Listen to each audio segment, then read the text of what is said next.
Həmd olsun aləmlərin Rəbbi olan Allaha, onun Peyğəmbəri Muhammedə, onun ailəsinə və əshabına Allahın salavatı və salamı olsun.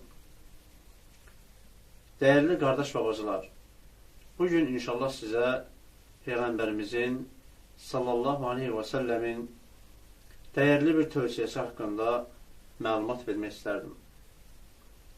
Biz bilirik ki, Uca Allah Muhammed Peyğəmbəri sallallahu aleyhi və səlləmi bütün aləmlərə mərhəmət olaraq göndərmişdir. Və Allahın bu mərhəmət Peyğəmbəri öz gözəl tövsiyələrini, dəyərli göstərişlərini öz sahabələrindən əsirgəməzdir. Əshabələri ondan bir şey haqqında soruşduqda o onlara ən gözəl şəkildə, ən doğru şəkildə yol göstərərdi. Və bu baxımdan Peyğəmbərimizin sallallahu aleyhi və səlləmin bir tövsiyəsini sizə çatdırmaq istəyirəm. Demək, Şəddəd ibn Avs radiyallahu anhu deyir ki, mən Peyğəmbərin sallallahu aleyhi və səlləmin belə dediyini eşitmişəm.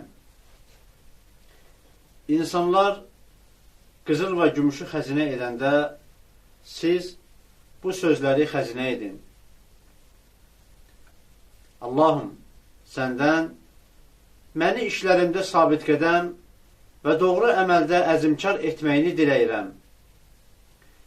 Səndən istəyirəm ki, məni sənin nemətinə şükr edənlərdən edəsən. Səndən istəyirəm ki, məni sənə gözəl ibadət edənlərdən edəsən. Səndən istəyirəm ki, mənim qəlbimi sağlam, dilimi doğru edəsən. Səndən sənin bildiyin xeyirləri istəyir, sənin bildiyin şərdən sənə sığınıram. Barəmdə bildiklərin haqqında səndən bağışlanma diləyirəm. Sən həqiqətən qeybi bilənsən. Duanın ərəbcəsi belədir.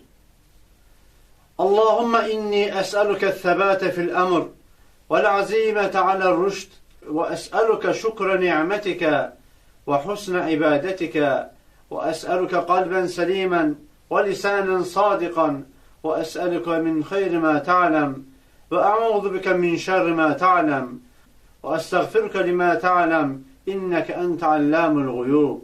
Burada Peyğəmbərimiz sallallahu aleyhi və səlləm Şəddəd ibn Avsə gördüyünüz kimi gözəl bir tövsiyedir. Və Peyğəmbərimiz sallallahu aleyhi və səlləm bu tövsiyəni xəzinə adlandırır. İbn-i Qeyyim rəhməhullah görür ki, din əzimkarlıq və sabit qədəmlik üzərində qurulmuşdur. Əgər bir insana əzimkarlıq və sabit qədəmlik bəxş edilmişdirsə, o Allahın birliyi və müvəffəqiyyətinə nail olmuşdur. Uca Allahdan diləyirik ki, Allah Teala bizi dində sabit qədəm etsin. Və hər kəsə tövsiyəmiz budur ki, Peyğəmbərin sallallahu aleyhi və sələm öyrətdiyi bu gözəl tövsiyəyə əməl etsin və özünə gözəl bir xəzinə hazırlasın. Həqiqətən də sənin qiyamət günü bu xəzinəyə böyük ehtiyacın olacaq. Vəssalamu aleykum və rəhmətullahi və bərəkatuhu.